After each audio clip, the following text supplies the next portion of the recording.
More than 150,000 catalytic converters were stolen in the United States last year, roughly 2 times the amount from the previous year. All of these converters end up back in the supply chain in one way or another. There's only 5 companies in the world that can refine the PGMs, including the rhodium. In this podcast, the International Precious Metals Institute reveals how they are taking action to prevent catalytic converter theft despite the growing problem that is occurring in the world around us. Grabbed the money out of the safe, was walking to the car to go run his route, and he got robbed right there and shot and killed. They share 5 practical tips on how theft is being prevented and how businesses can protect themselves. Converter theft filters into this permissive attitude. If I get caught, I probably won't get prosecuted. I'm your host, Ed Schwenk, and welcome to another episode of Noble 6 Talks.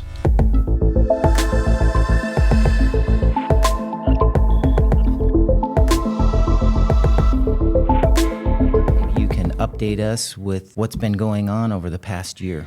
Yeah, I think we did a lot. Maybe Steve can tell a little bit what's going on with our lobbying activities. Had 2 lobbyists come from D.C. to present to us, and we picked a lobbyist, Ackerman. We formed a support group to support that lobbyist financially. Total of 17 different companies. After this conference, we'll probably pick up 1 or 2 more guys to help support that effort. Yeah, hopefully. that's great. And we formed a working group. Purpose for the working group was to try to work with other organizations, find out where we have some common ground. We've done that with ARA and ISRI. We're looking into reaching out to the auto manufacturers associations, the insurance associations, and law enforcement. So we're making progress? Absolutely, yeah. The best news on this is our lobbyists are meeting with some of the senators because the bill that's being pushed through now, it's the Senate bill, I believe it's 5024. It's being pushed by Senator Koberchoff out of Minnesota. Mm-hmm. They're going to talk to different senators, and a lot of these senators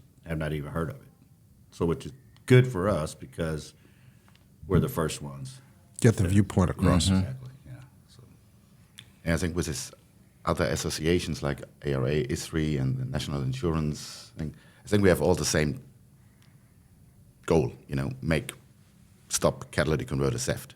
It's just that every industry has its own way to approach that, and we IPMI members totally against cash payments, make the other industries maybe say, let's call it traceable payments, whatever it is, more like... We're writing serial numbers down from the bills that are handed out. Whatever. but these are the fine-tuned. So I think everybody wants to stop catalytic converter theft, but the wording needs to be adjusted so that we avoid too many bureaucracy in that thing. And I think everybody's for a licensed business, and so we're getting all people on the same page. And I like it. And on the working group, so it's really, I think they meet weekly, I think. Mm-hmm. Yeah. So it's really It's a big group, right? That's involved. The working team is how many people? It's not that It many. started out with 8, Yeah. and I think now it's possibly 20. Yeah, it's quite an effort. Yeah. Yeah. So it's a little bit like structured like that. So we have the committee that is open to all members. Mm-hmm. Then we have the supporting. That's the financial support that the 18 companies Steve mentioned, and then we have out of that the working group, because you cannot meet all the time with 100 people, to discuss it. Yeah, it's difficult. Right. Yeah. Especially as the whole thing is fronted by the IPMI, so we have also to make sure that everything we do is in line with IPMI policies, guidance, and then so we go with everything we produce to the IPMI Exco and Board of Directors that they can approve it. I'm encouraged by the fact that we have all of us who are competitors in this space working together, communicating, sharing information, and promoting common goals. The lobbying activities, I think it's the biggest part at the moment, but it's only a part of the activities in the PACT Committee. So the other end is that what Lee and I are more involved is the responsible sourcing, know your customer aspect of that. And I think it's important that the industry and all the people from IPMI that are involved in that business need to realize, do they have to wait till somebody tells him to stop buying with cash, or just do it yourself? We at Hensel, we stopped it. We're not buying anything in cash. So that's part of the educational part to tell the members that it's your own responsibility. Well, yesterday we had Ben Davis on, and we were discussing the challenge that he had with their break-in and what they lost. And he basically said that there's certain people in this industry that don't belong in the industry because of that reason right there. If it's stolen, whether it's off of a single car or from a commercial processor's location, hundreds, they end up back in the supply chain somehow. All of them end up in the supply chain. The individual ones, the ones that got stolen from car dismantlers, from catalytic converter producers, from recyclers, pre-processors. So they steal it trying everywhere. to squeeze that weak link in the supply chain is crucial going forward. Trying to have law enforcement identify that. Well, It's that's, like, yeah. you know the industry, and if you look on it, there's only 5 companies in the world that can refine the PGMs, including the rhodium, and then if you look down the pyramid, and then it comes to maybe 10 smelters, and then it comes Right. to 100 larger pre-processors, collectors, and then goes into the thousands. And so it has to be top to bottom, all that know your customers. It has to be. Absolutely. And if you read the news, you see what's happening. That's November in the U.S. Just mentioned it yesterday or on Friday in France. It's all over the world. The law enforcement gets more involved, but finally somebody will be in trouble when it comes public where this stuff ended up. Right. And I think to echo what Oliver said is like I've definitely in Europe seen over the last year the LPPM, who are the ones who are governing the responsible sourcing, are really starting to get notice of what's going on, asking questions. So the big issue we had with the company in the northeast of America, they were contacting us saying, okay, well, who did the smelting, who did the refining? So they're actually starting to ask questions now, which means that the industry has to realise that if the LPPM goes to one of these 5 refiners, Right. who they found out that that's where it ended, then they could be in trouble there. So I think that everybody should be aware at the meetings that the LPPM are really now starting to look at the refiners, making sure, and when they see all these articles, they're starting to ask, okay, Lee, where did this material end up refining? And we were saying, well, we can't tell you that, but they're going to start asking more. And I think if they start to push hard as well, as Oliver said, there's only 5 refiners. You just need the LPPM to say to one of them, right, we're taking your license away because we know you are, and then the industry's even in big trouble, isn't it? That's a good point. Well, that large corporation is in big trouble.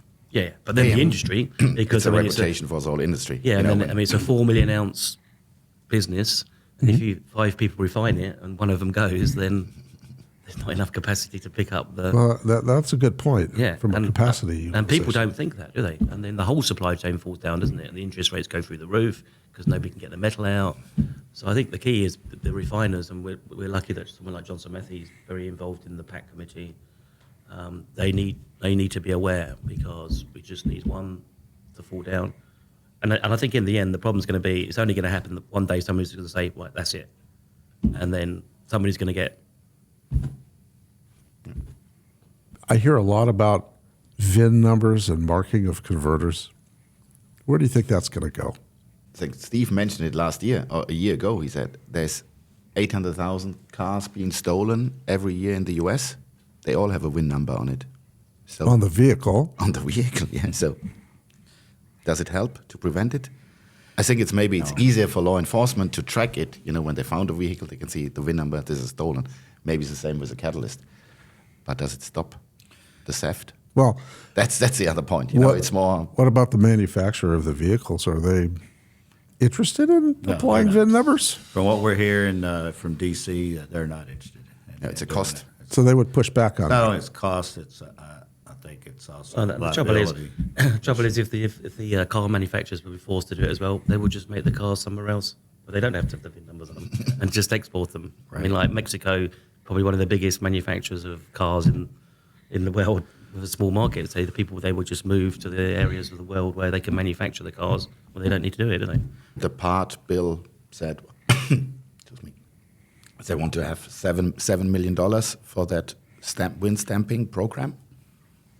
How many cars do you have on the streets? Oh, it's not going to cover it, is it? No, That's maybe just for a little state. That's enough money, but not for federal. There's what is registered vehicles, 291 million in the U.S. Yeah, It's a big number. yeah. So it's a complicated issue, and I kind of look at it that we have different layers of criminal activity that's taking place. You've got the common street guy that's out there trying to fund his habit, right? And then all the way up to organized crime. It's a whole. They got the whole thing. And as far as enforcement of laws in this country, what do you guys? How do you feel about the law enforcement efforts to combat or prosecute converter theft? I think when you follow the news, I think that there's more activities in the last, I would say, 6 to 9 months happening. There's a lot of articles in there where they raided. So that's reactionary? It's happening. We see the same in Europe. I think it's more activities going on there, that law enforcement going after it. Maybe it took them some time to understand the structures in that thing, but yeah. So it's doing something. Is it? The numbers maybe go down also because the metal price is going down. Maybe it's not worth anymore to crawl on their car and get. Yeah. I think so. In Europe, we see that the average catalyst price went down from $200 to only maybe $100 now. So maybe it's not as attractive. It's not as attractive. So less theft, but still theft. Yeah, theft, Still but theft. but less attractive, but maybe more pressure from law enforcement. So maybe that brings the numbers down. See. I don't know. I don't know how I feel about that, Rich. What do you think? Do you think they're actually enforcing the? I mean, if your converter's stolen in California and you call up law enforcement, what do you think is going to happen? Take a report. Are you going to find these guys, or you got any promising leads or? Leads? Yeah, sure. I'll just check with the boys down at the crime lab. They got 4 more detectives working on the case. They got us working in shifts. Yeah, I think maybe they're not going for the individuals. I think they're looking more on the bigger picture and saying who ended this catalyst up. And then on that DG Auto thing, you saw that they had. Yeah, that was over 500 million, right? Yeah. But I think that's not all stolen. But Yeah. that's the total volume Right. of business. But they thought, okay, But if they're you have gonna go stolen, after then it. all is stolen. Yeah. Right. They go after all We the have the asset assets. forfeiture law, so they. Yeah. But they had tracked them for a long period and had. It's a couple of years, right? And they had, how do you call them? Police guys that try to sell stuff and then just undercover. Yeah, like undercover detectives to get enough evidence what's going on there. I think it's interesting what you said, Ed, because like say in the UK, because of the recession and etc., then state money for the police is sort of limited. So we would even say like the police force in the UK are not doing the job generally. So what effort are they going to really put into chasing down converter thefts when they can't even get burglars? I mean, like 5% of the people who burgle houses get caught. They can't even do that. So if there's no state funding money to do it, then are these law enforcement going to actually have the time or the energy to even do that? So we don't hear about it, as Oliver said, like 2 years ago, every week there'd be something in the paper about auto catalyst theft. People don't see anything now. Because I think that You don't see it as much in the papers, right? Yeah, because I think the law enforcement haven't got much funding. They can't get new police people, so they're looking at true crime rather than that type of business because they're not focused on it. Well, we see a dynamic happening where there's a lot of shrinkage in the retail sector. Shrinkage is what they call theft, right?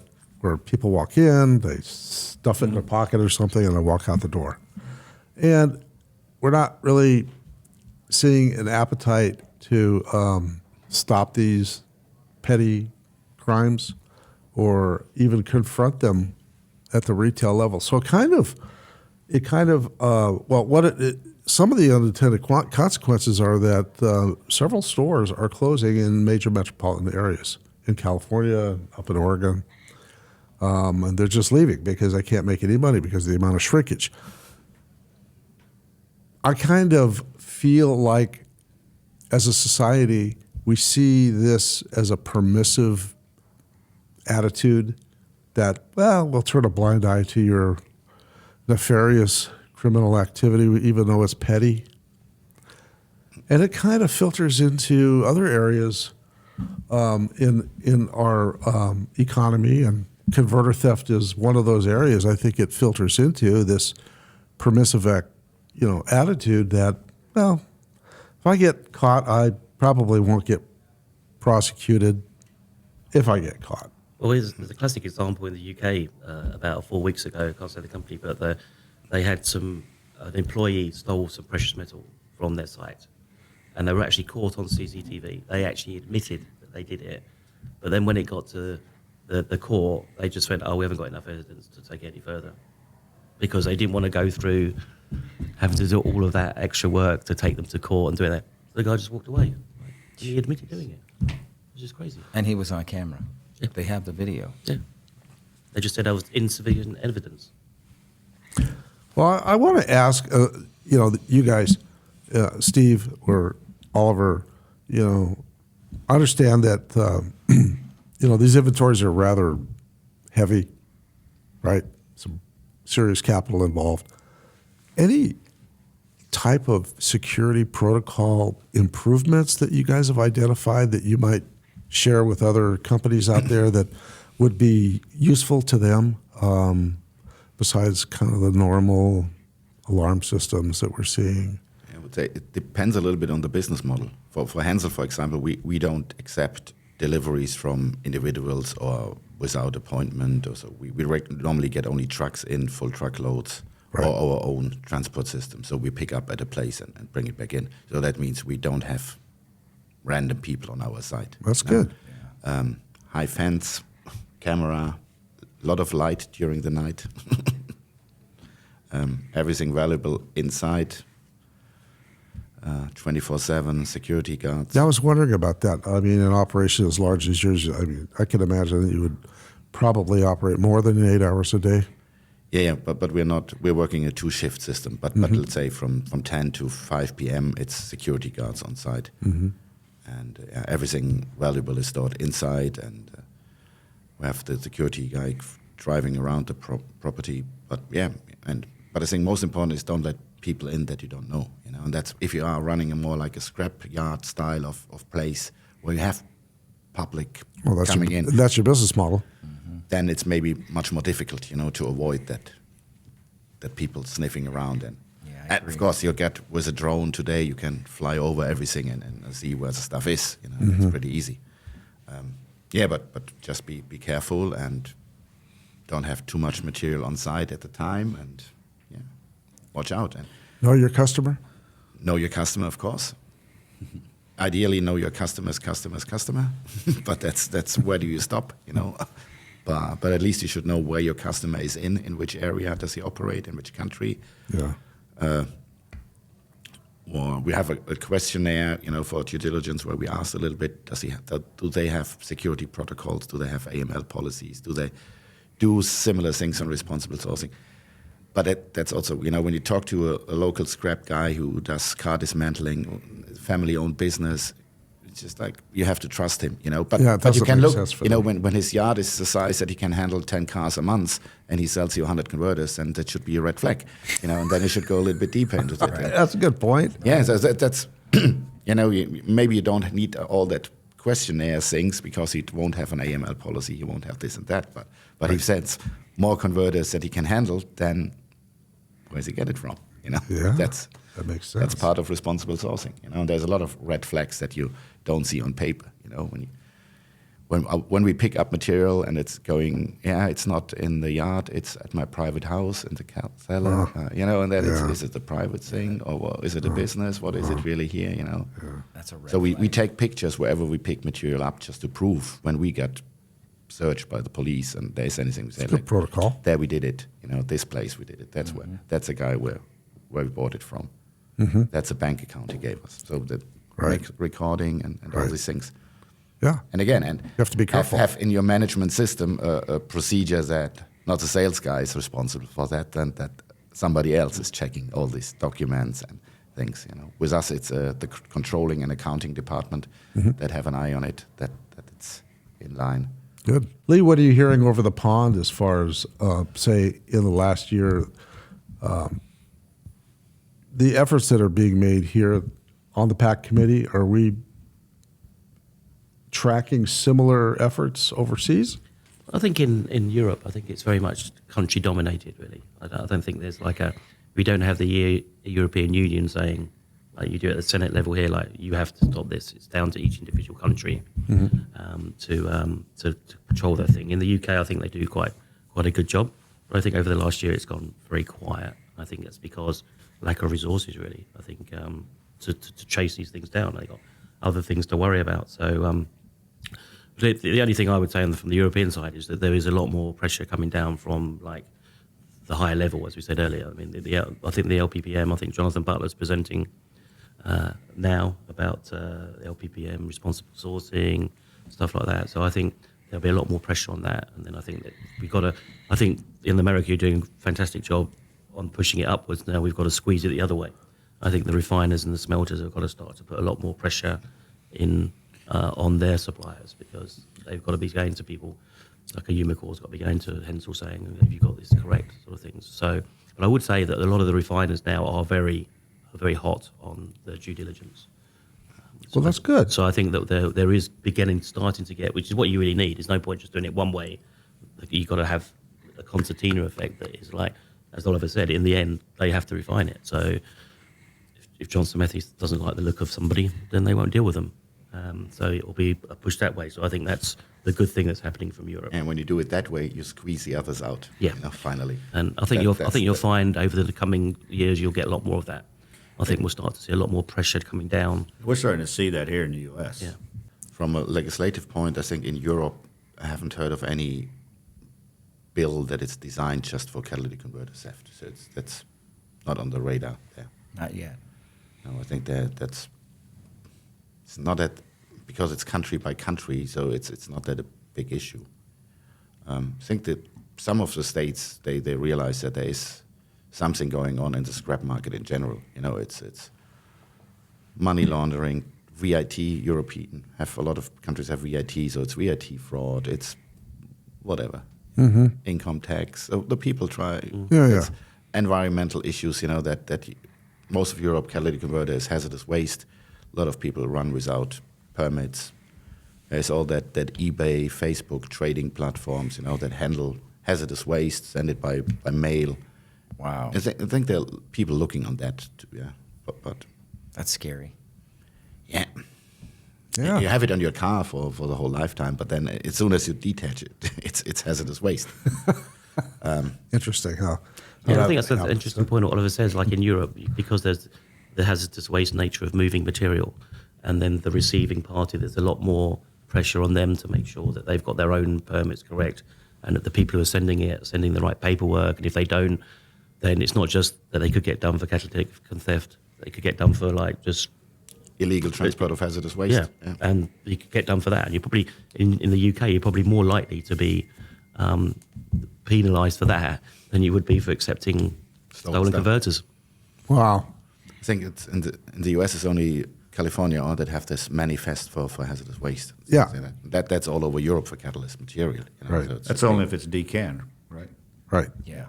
Yeah. If it's still in the can, it's not hazardous. In Germany, for example, it's for converters in can and decant material. Interesting. In Austria, for example, it's for nothing. In France, it's for everything. In the UK, it's for everything. no, it's for converters, not for decant. No. If you remove the fibers, then it's non-hazardous. So it's not okay. UK is not part of the European Union anymore, but it's not harmonized. It should be the same for every country, but it isn't, because it's just like how the local environmental agencies classify the material.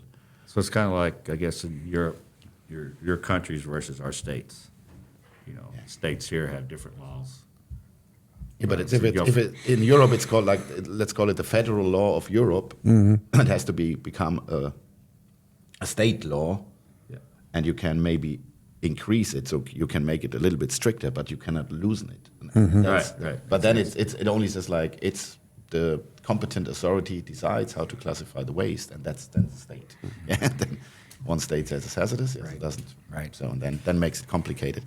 But as Lee said, I think that's more where people look at the financial issues like VAT fraud, tax fraud in general, environmental issues. And catalytic converters have this. Then, okay, that's a side effect. We got this company. Oh, they had stolen converters. Good. So let's fast forward. Let's say we're 2 years from now, and there is some federal legislation that's been put in place. Now, I don't know what form that may take, but what effects are we looking for? What are we hoping to achieve as an effect with new laws? I think to our legislative points, no cash, a federal license, and same as Europe, here in the U.S., we need stiffer penalties. Stiffer penalties? Yeah. And I think doing that, you're going to protect our supply chain. Those are three very good points. Yeah. They would go a long ways. Yeah. Well, it certainly is a very large industry, and there's a lot of material in the car park coming into the recycling stream over the next decade, and we don't want to impede the flow of these strategic elements. I would say I'm encouraged by the industry effort to come together with these legislative points and to, for lack of a term, push an agenda. But I think it would benefit multiple industries, not just our recycling industry. There's other industries that are engaged with catalytic converter recycling. So if we could get together on that and get these new laws in place and some oversight, maybe some licensing would be very important